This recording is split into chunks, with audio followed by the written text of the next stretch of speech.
Assalamualaikum warahmatullahi wabarakatuh. Selamat pagi, selamat siang, selamat sore, selamat malam.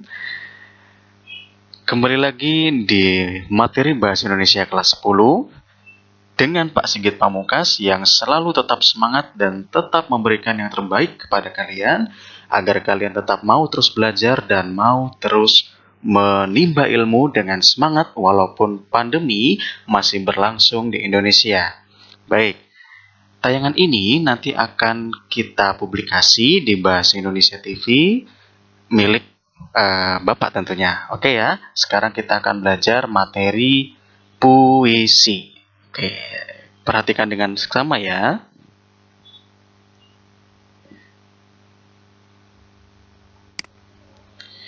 Oke, ini adalah materi puisi, diperhatikan dengan baik. Oke, yang pertama, apa itu puisi? Nah, ini semua adalah tentunya yang ada di dalam benak kalian ketika ingin belajar puisi. Apa itu puisi? Bagaimana unsur pembentuk puisi? Bagaimana menentukan tema puisi? Dan bagaimana membuat puisi? Oke, kita lanjut. Nah, dilihat. Adakah yang sudah mengenali beberapa gambar atau foto di sini? Yang pertama adalah seorang penyair, ya, yang kita kenal dengan puisinya Aku, kemudian ada Sajak Putih dan lain sebagainya. Ini adalah Hairil Anwar. Kemudian yang kedua ada Si Burung Merak, yaitu adalah W.S. Rendra dengan karyanya yang sangat banyak dan juga dengan nuansa balada, begitu ya. Ini adalah W.S. Rendra. Kemudian di sini ada yang namanya Sutarji Kalzumbari yang memiliki karakteristik sendiri dalam menuliskan puisinya. Begitu ya. Kemudian yang bawah ada yang namanya atau yang kita kenal sebagai Sapardi Djoko Damono dengan puisinya yang sangat romantis seperti Hujan Bulan Juni. Begitu ya. Kemudian ini mungkin yang sangat kalian kenal itu adalah Firsa Besari ya. Ini adalah salah satu pencipta puisi yang karyanya juga sudah cukup banyak dan juga dibuat menjadi sebuah musik begitu ya. Kalau ini sudah jangan ditanya lagi, ini adalah salah satu penyair terkenal dunia akhirat. Baik, kita lanjut selanjutnya. Pengertian puisi ya, pengertian puisi. Puisi adalah suatu karya sastra tertulis di mana isinya merupakan ungkapan perasaan. Ya, diperhatikan. Ungkapan perasaan seorang penyair dengan menggunakan bahasa yang bermakna semantis. Apa Pak Sigit semantis? Semantis adalah suatu kata yang memiliki simbol. Ingat ya, jadi ketika kalian membuat puisi, bukan hanya merangkai kata-kata indah, tetapi di situ ada simbol yang akan disampaikan oleh siapa? Penyair. Jadi Pak Sigit, kalau saya menulis puisi, bisa dikatakan tidak saya seorang penyair? Bisa. Walaupun kalian karyanya belum diterbitkan, karyanya belum menjadi sebuah pembacaan oleh orang banyak, tetapi kalian adalah penyair.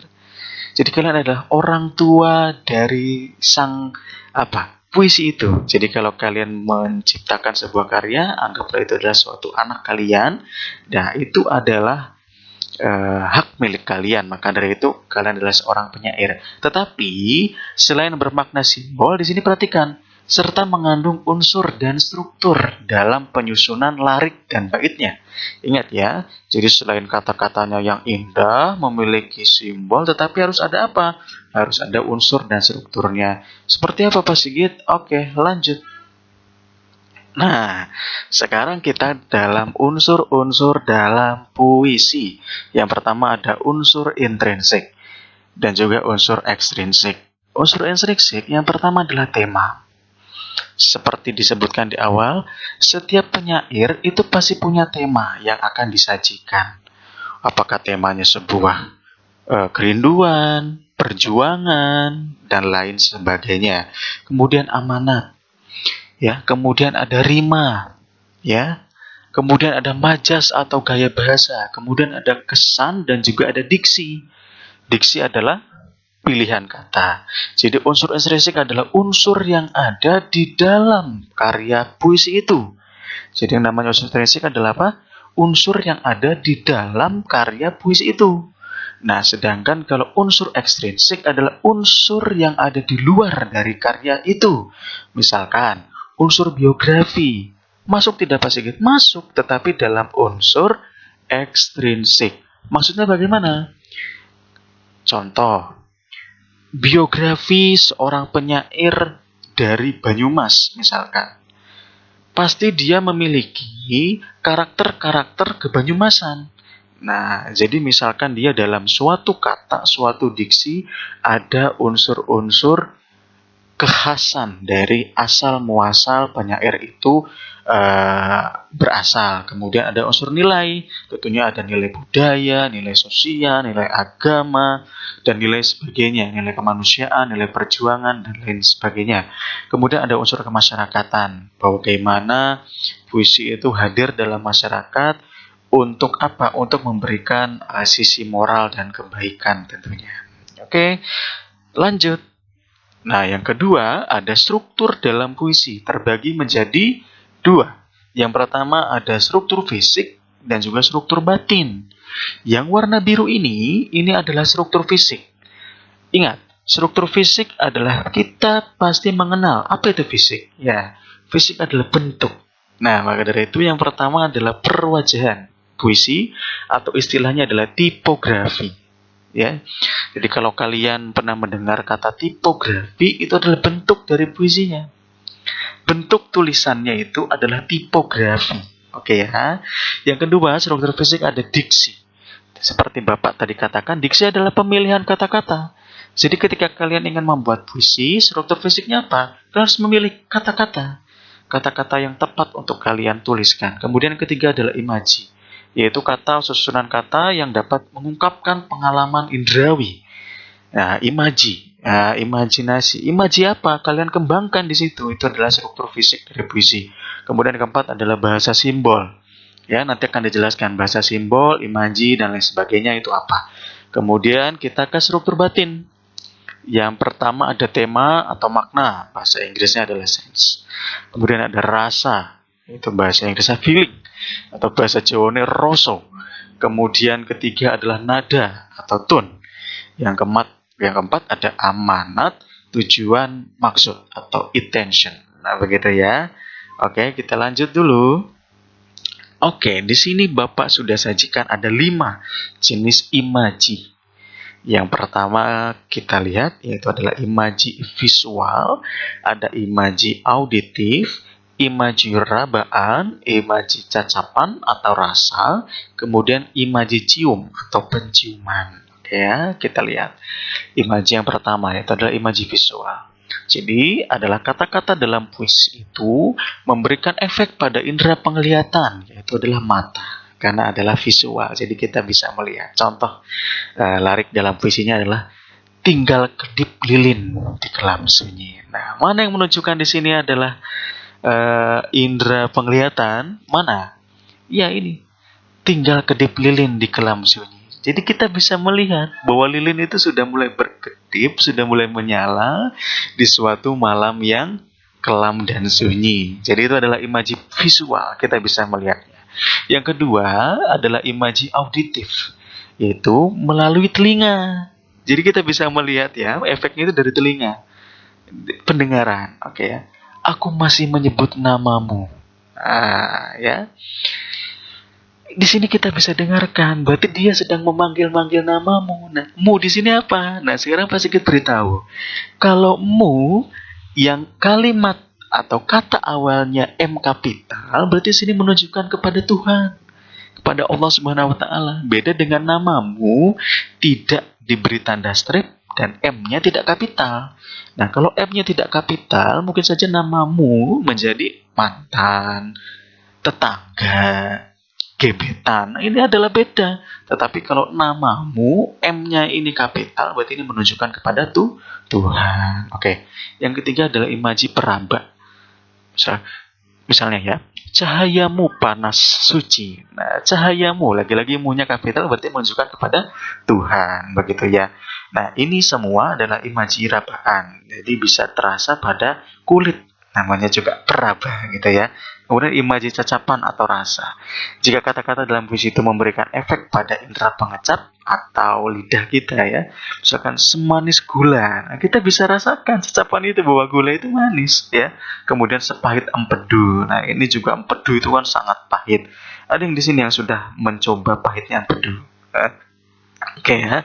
Yang kelima adalah imaji cium. Nah ya, tentunya pada hidung ya, misalkan harum semerbak wangi. Nah di sini merasakan harum ya, ya.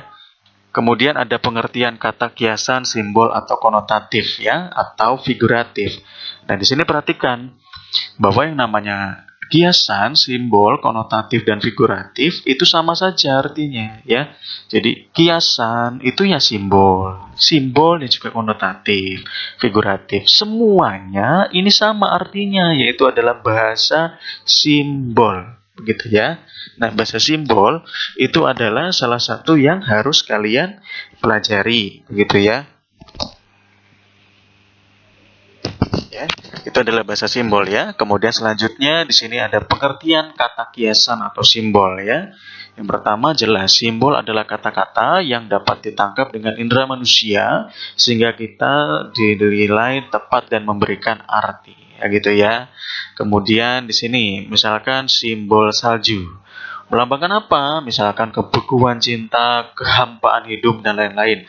Sedangkan kata misalkan rawa-rawa itu melambangkan tempat kotor, tempat hidup, dan lain sebagainya. Ini biasanya ada di puisi dari W.S. Rendra gitu ya. Kemudian ada rima. Rima adalah bunyi-bunyi yang ditimbulkan oleh huruf atau kata-kata dalam larik dan bait atau persamaan bunyi dalam puisi gitu ya. Jadi perhatikan, rima adalah bunyi-bunyi yang ditimbulkan oleh huruf atau kata-kata ya. Kemudian di sini dilihat rima itu terbagi jadi dua, ada rima akhir dan rima dasar ya. Jadi rima adalah apa? Huruf atau kata-kata dalam larik itu. Nah coba biasanya kalian dalam contoh lebih paham. Kayak rima ada 5 begitu ya. Di rima ada 5. Yang pertama adalah rima silang.